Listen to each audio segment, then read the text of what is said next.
Transylvanian Sunrise. By Radu Sinamar with Peter Moon.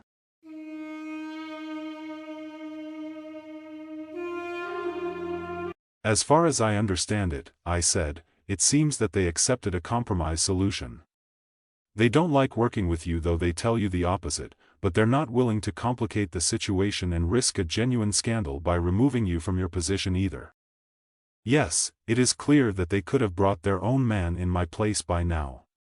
This would have completely and immediately solved their problem.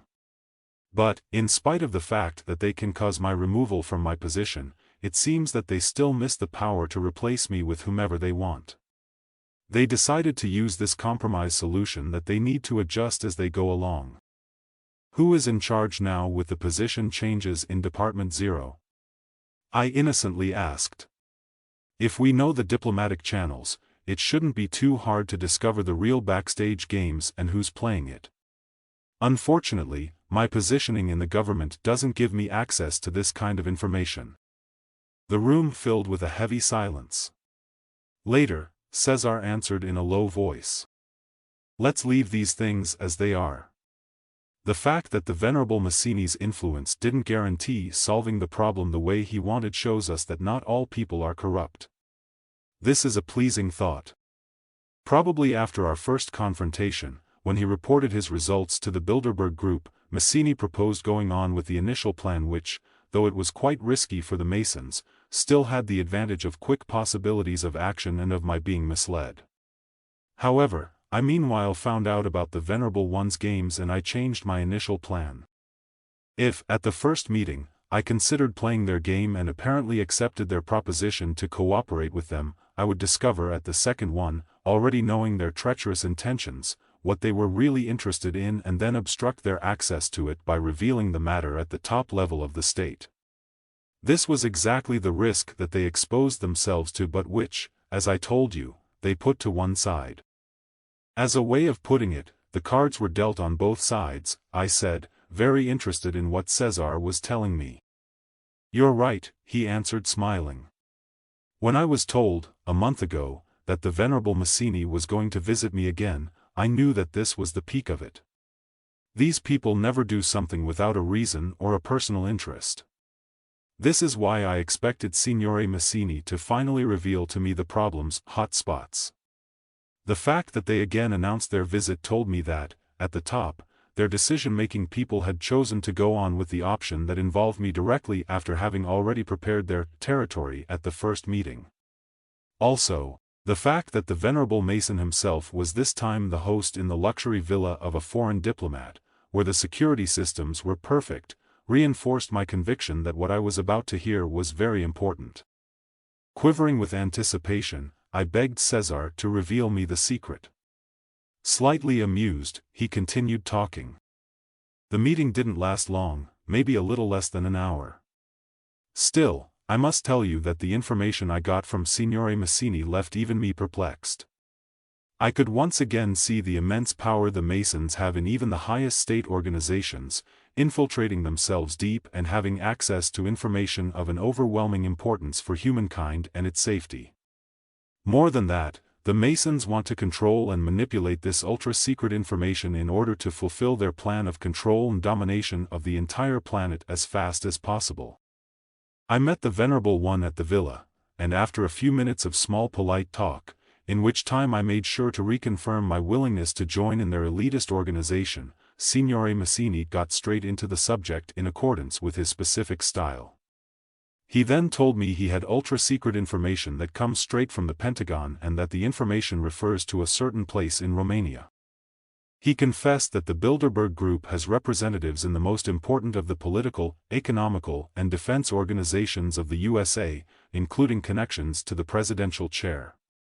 Beyond the influential position of the American president, there are still a few occult groups with great power due to the complex connections, interests, and relations between them and certain top people, state leaders and bankers at an international level. Finally, even beyond these very powerful Masonic groups, there are three elite formations that supervise the unfolding of the scientific life and technology on the planet, the orientation of the world's economy, and the settlement of the political currents and trends in different areas in the world. Above all these is the Bilderberg Group, and within it are three people that have supreme decision-making power over the most important actions and ideas that are going to be carried into effect all over the planet. Here, I noticed a slight uncertainty in Signore Massini, like he was pondering whether to tell me something or not. I felt that it was an extremely important aspect that might have revealed to me the fundamental secret of the entire world's masonry. After a short hesitation, Venerable Massini gave up on his intention of revealing that aspect, continuing to talk about the ultra-secret data from the Pentagon. He then told me that anything that is discovered on the planet which has a certain importance is immediately brought to the attention of those from the world's elite. This was also the case of the secret discovery in Romania's territory. The Pentagon is simultaneously running several secret military and geodesic espionage programs into which it has invested huge amounts of money in a technology that clearly surpasses modern scientific knowledge. The source of these fabulous technological capabilities, approximately 20 years ahead of current technology, that limited its beginning and its end. The Venerable One then showed me a photocopy of the computer-made diagram of the weird structure from the inside of the mountain, a scheme that was checkered and covered in numbers and data. The blocked zones were marked with red, and he explained that it simply rejected any kind of probing or analysis, like they were protecting something. We might be talking about some artificial energy blockages. I said in one breath, amazed by what I was hearing. It is the same conclusion they arrived at, said Cesar, after they eliminated all of the other possibilities one by one, including possible interferences, metals or other composites. But, this made them consider a much more delicate issue. Probably who made the entire structure, isn't it? I quickly queried. Yes, they were quite shaken by the data and immediately raised its security level to maximum. The first energy blockage, the one from the beginning of the tunnel, was plain and upright, like a wall obstructing the access to the tunnel's entrance. The second energy blockage, however, was immense, as a dome or semisphere situated at the opposite end of the tunnel, close to the mountain center. The Venerable Massini told me that, obviously, there was something extremely important to which the tunnel was leading, but which, at the same time, was also very well protected. I will also draw you the diagram I saw, but much simpler, so you can have a clearer image of what was found there. I was silent with amazement, watching Cesar drawing with precise moves the approximate diagram of the strange structure found in Busigi. The people from the Pentagon couldn't understand why the tunnel turned in a sort of zigzag pattern towards the central zone of the mountain, nor the significance of the 26-degree angle of the construction. The structure was in a parallel plane with the ground, and the semi-spherical energetic blockage was situated on the vertical corresponding to the ridge rocks called Babel. Actually, as our measurement based on the Pentagon data showed, the vertical was coming out at approximately 40 meters from Babel, between it and the Busigi Sphinx. On another piece of paper, Cesar then drew the design of the structure. Signore Massini led me to understand that the elements of the internal artificial structure from Busigi would not have particularly attracted the Masonic elite's interest had it not been for the fact that their representatives from the Pentagon had noticed that the semi-spherical blockage had exactly the same frequency and shape as one from another secret underground structure that they had discovered just a few months before, somewhere near Baghdad. Due to reasons I don't yet know, which the Venerable Massini hasn't revealed to me, the Masonic elite was extremely interested in the secret data the military espionage satellite had registered in connection with the strange energetic structure from Iraq's underground. Shortly after the discovery, the war started, and the Americans, with total secrecy, had access to that area while the Iraqis didn't know a thing about it. Massini said that no matter how hard they tried, they couldn't penetrate the energetic wall, but he didn't give me any more details. The whole operation was top secret. He stated that what was there was connected with our planet's mysterious past, but in a certain way, with the history of their organization as well.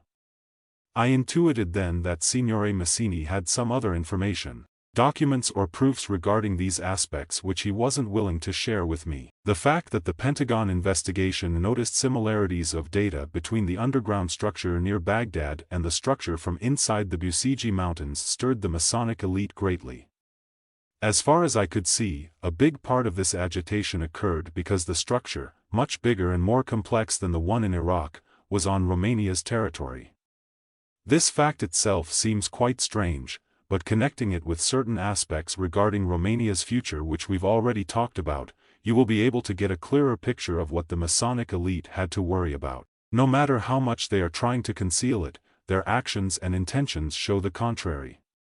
Their rush in solving the problem, the risk they've taken, and the expressed desire to have access to and control of the structure are just a few elements that reinforced my inner belief in this respect. Signore Massini gave me all of the secret reference data of the location in Busigi, including the easiest and fastest way towards the tunnel. It was a great mystery with regard to who managed to build it so as to create the structure and the void straight in the middle of the mountain without any connection with the outside. We both assumed that it was made as a maximum security measure in order to protect the structure against any eventual disclosure. The only explanation of the technology they used would be that they somehow covered the main entrance of the tunnel after they activated the protective energetic blockage. This, however, would have involved an immense amount of stone, not to mention the equipment needed for a job like that. Signore Massini gave me a map to get to the tunnel as calculated by the Pentagon specialists. The closest access could be made through the front of the mountain in a most advantageous direction. The starting point was situated on the mountain slope, somewhere around 60 to 70 meters from the first energetic blockage found inside. Although this was the fastest way, there was an inconvenience. They didn't know if the energetic blockage at the tunnel's opening could be breached. Even if it didn't have the same frequency as the big semi-spherical one, we still couldn't be sure if we would be able to get beyond it or not. Going around it was possible, but this would have caused more difficult technological problems. The second option was going through the rock, but this time tilted, somehow above the tunnel, in order to get behind the blockage.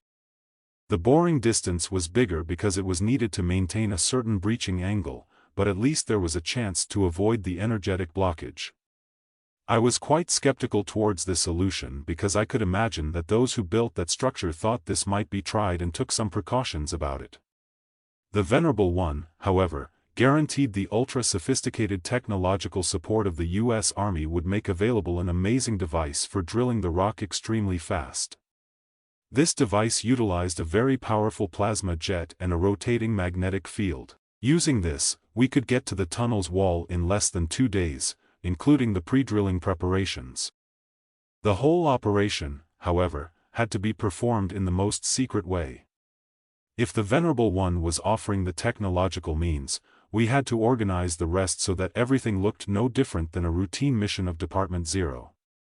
More than that, one of the essential terms imposed by the Venerable Mason was that this action was to be erroneously reported to the President and the Romanian intelligence services merely as the discovery of a karstic structure. Signore Massini also wanted to bring a special team from the U.S., along with a few members of the Masonic elite, to join our team all the way through. I didn't agree with this request, pointing out that I could neither assure the security nor information leaks to the outside, but I did propose for these teams to join us immediately after the breaching of the tunnel.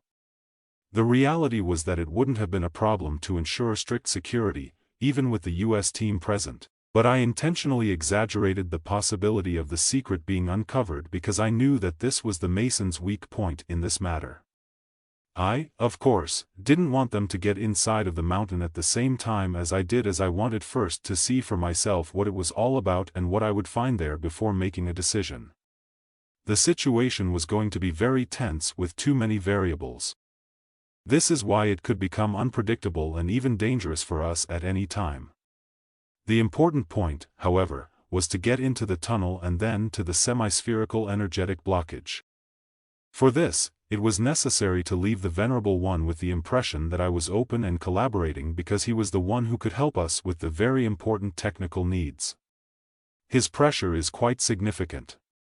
On the other hand, his actions are limited due to his desire for absolute secrecy. Apparently, none of us knew what was down there, but as I already told you, I got the impression that the Venerable One had essential information that he wanted to control exclusively. This is how I explained his insistence on being there at the moment of breaching into the tunnel. I felt like I was dreaming. Something exceptionally important was about to happen, yet it still seemed like everything was almost surreal. Have you talked with anyone else about this? I asked Cesar. I spoke face to face with General Obadiah, he answered. He is the only one who knows all of the ins and outs of the situation. We both arranged to postpone announcing this situation to the superior political structure. If we did otherwise, the Masonic elite's reaction could be terrible. We didn't want to take any risks, especially when we needed the very advanced technology that they were willing to offer us. This is a matter of national security, and depending on what was going to be discovered there, it may be the greatest state secret ever. We therefore can't afford to act foolishly. I was watching Cesar. The very strange destiny of this man was making me seriously analyze the complicated gearing of the human relations and interests in the world. In the end, we all are like different sorts of relays, more or less sophisticated, correctly or incorrectly transmitting life's information. The complexity of the situation, with particular regard to the crucial moment of discovery, was making me feel unexpected shivers of a very intense emotion all over my body. What stage is the action at now? I asked. Deep inside, I was secretly hoping that I would possibly get to see the mysterious structure after it was revealed. Observing my thoughts, Cesar spoke. For now, we are in the middle of the preparations and I need to direct it with great attention. First, I ensured the security of the area that, luckily for us, is hard to get to and relatively unpopulated. I also asked for military help, even organizing a mini-camp outside the perimeter that was identified and isolated by me and my specialist team. I already ensured a circular guarding of the place by bringing in almost 200 soldiers. A small access road was built and the zone was surrounded with barbed wire. I also arranged over 30 guard booths. Inside, I set a second security ring made of the department's third team. There are 2 access barriers on the improvised road with control points in between. This time, the logistics are large and complex because everything can last for several weeks. General Obadiah took care of the relations with the Admiralty and asked for their support. Military camp tents have been brought in and communication relays are mounted. I wanted to make everything look like a military mission. The entire operation is probably going to be ready sometime in the next few weeks. At the end of July, the plasma drilling equipment is coming. After that, there is nothing else to be done except getting inside the mountain. Although no one enters the perimeter without the clearance of General Obadiah or myself, I will make it possible for you to see what we are going to discover there. This, of course, is if everything is going as planned. There are some other details, but they are not that important. You now know the essentials. It is planned that the first exterior drilling will start in the last days of July. Until then, we won't see each other again because the events will take a straight line and their specific nature require my continuous presence there. But, as I promised, I will call for you as soon as everything is safe and well prepared. With these final words, Cesar rose from his armchair and said goodbye. We separated, hoping we would soon meet again under extraordinary circumstances. I preferred walking home. My thoughts and deductions were invading me with a multitude of possibilities and the complexity of the intrigue almost gave me a headache. That night I fell asleep thinking of the mysterious civilization that built that structure inside the mountain. They were proven to have owned or to own incredible technologies. Who were they? From what ancient times were they transmitting their message? I, however, wasn't even close to suspecting the wonderful and immense surprise that had been waiting for tens of thousands of years to be revealed.